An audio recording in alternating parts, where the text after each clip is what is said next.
예레미야 39장 15절부터 18절까지의 말씀 우리 함께 읽습니다. 시작.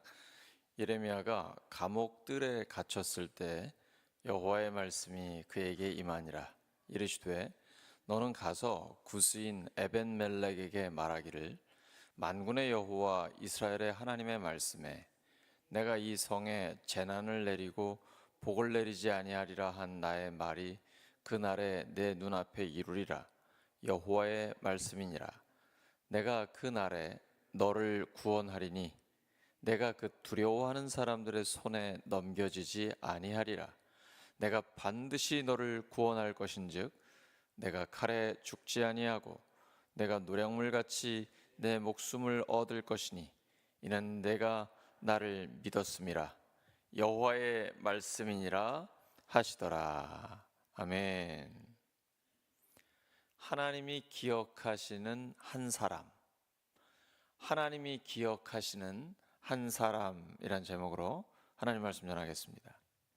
오늘 이 새벽 하루를 말씀과 기도로 여는 귀한 자리에 나오신 여러분을 예수 그리스도의 이름으로 축복합니다. 사람들은 자주 큰 인물, 유명한 사람들을 기억합니다. 하지만 하나님은 외모가 아니라 중심을 보십니다. 조용히 선을 행한 한 사람의 이름도 잊지 않으십니다. 오늘 본문은 이름 없이 지나가기 쉬운 인물, 그러나 하나님께 크게 기억된 사람 에벳멜렉에 관한 이야기입니다. 에벳멜렉 잘 아세요? 그는 한 번의 믿음의 행동으로 하나님의 특별한 구원의 약속을 받게 됩니다. 하나님은 의로운 행동을 잊지 않으십니다. 에벤멜렉은 구스, 그러니까 에티오피아 사람이죠. 유다 왕궁에서 일하던 내시였습니다. 하지만 그는 예레미야가 구덩이에 던져졌다는 말을 듣고 목숨을 걸고 왕에게 나아가 정의를 말하고 예레미야를 끌어올리는 일을 합니다. 예레미야를 구출해낸 거죠. 그의 이름은 당시 사람들에게는 낯선 이름이었지만 하나님께는 잊히지 않은 이름이었습니다. 너는 가서 구스인 에벤멜렉에게 말하기를. 이 한 문장은 놀랍습니다. 예루살렘이 무너지고 심판의 불길이 가득한 와중에도 하나님은 에벤멜렉을 따로 불러 말씀하십니다. 숨겨진 선행도 하나님은 다 알고 계시며 때가 되면 반드시 갚으십니다. 예수님이 산상수훈에서 말씀하셨죠. 경건생활의 대표적인 행위가 기도, 구제, 금식이잖아요. 사람에게 보이려고 하지 마라. 그러면 이미 사람에게 상을 다 받은 것이다. 은밀한 가운데 보고 계신 오직 하나님께 드려라. 그러면 하나님께서 은밀한 가운데 너희에게 갚으실 것이다.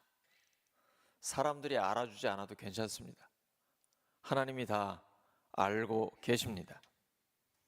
예수님께서 성전 헌금함 앞에서 많은 돈을 넣고 있는 사람들 사이에 동전 2닙 넣은 과부를 기억하셨습니다. 아무도 주목하지 않았지만 주님은 이렇게 말씀하십니다. 이 과부는 다른 모든 사람들보다 더 많이 넣었도다. 하나님은 세상의 평가보다 마음의 중심과 진심 어린 순종을 보십니다. 에벤멜렉처럼 작지만 용기 있는 행동, 사람을 살리는 선택을 잊지 않으십니다. 그리고 하나님은 하나님을 신뢰하는 자를 구원하시고 높이십니다. 본문 18절에서 하나님께서 이렇게 말씀하십니다. 이는 내가 나를 믿었음이라.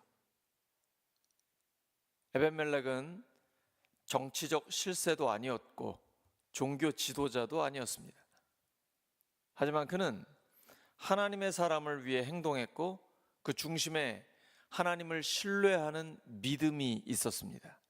그래서 하나님은 그에게 죽음의 칼날을 피하게 하시고 전쟁의 소용돌이 속에서도 생명을 보호하신다고 약속하십니다. 내가 반드시 너를 구원할 것인즉 너의 목숨을 얻을 것이니. 십자가와 부활의 정신이죠. 에벤멜렉이 예레미야가 구덩이에 빠졌을 때 대부분의 신하들이 동조해서 그렇게 던져놓은 거거든요. 거기 진창에 빠진 겁니다. 죽을 수도 있어요. 하지만 위험을 무릅쓰고 왕에게 이야기해서 사람들을 데리고 가 왕의 허락을 받아 예레미야를 건져내게 됩니다. 그리고 하나님은 지금 에벤멜렉을 구해내고 계신 것입니다. 비슷한 상황이 여호수아 2장에 나옵니다. 라합이죠. 이방 여인입니다. 그녀는 하나님의 백성들을 숨겨주며 이렇게 말합니다. 너희의 하나님 여호와는 위로는 하늘에서도 아래로는 땅에서도 하나님이시니라. 그녀의 신뢰와 용기 있는 선택은 그녀의 가정을 구원할 뿐 아니라 예수님의 족보에까지 이어지는 복된 계보의 문을 열게 됩니다. 사랑하는 우리 울산교회 성도 여러분, 어떤 환경에 있든지 하나님을 신뢰하고 옳은 일을 선택하는 사람은 하나님이 기억하시고 보호하시며 구원의 손을 붙드십니다. 하나님의 그 구원의 손이 우리를 붙드시는 것입니다. 우리가 조용히 드리는 기도, 누군가를 위로하며 흘린 눈물, 정직하게 살아내려는 작은 결단, 이 모든 것은 하나님의 기록 속에 남아 있습니다. 무엇보다도 생명책에 우리의 이름이 기록되어 있습니다. 오늘 하루도 하나님이 기억하시는 한 사람으로, 바로 그 한 사람으로 살아가는 우리 모두가 되기를 예수 그리스도 이름으로 축원합니다. 하나님 아버지 감사합니다. 저희들 하나님께 기억되는 바로 그 한 사람이 되기를 원합니다. 하나님, 우리에게 맡겨주신 그 사명을 기쁨으로 감당하길 원합니다. 성령께서 우리에게 능력 주시고 하나님의 지혜를 충만하게 주시며 건강을 허락하여 주시옵소서. 그래서 혹시 사람들은 모를지 몰라도 하나님이 기억하시는 바로 그 한 사람으로 살아가게 해 주시옵소서. 예수님의 이름으로 기도드립니다.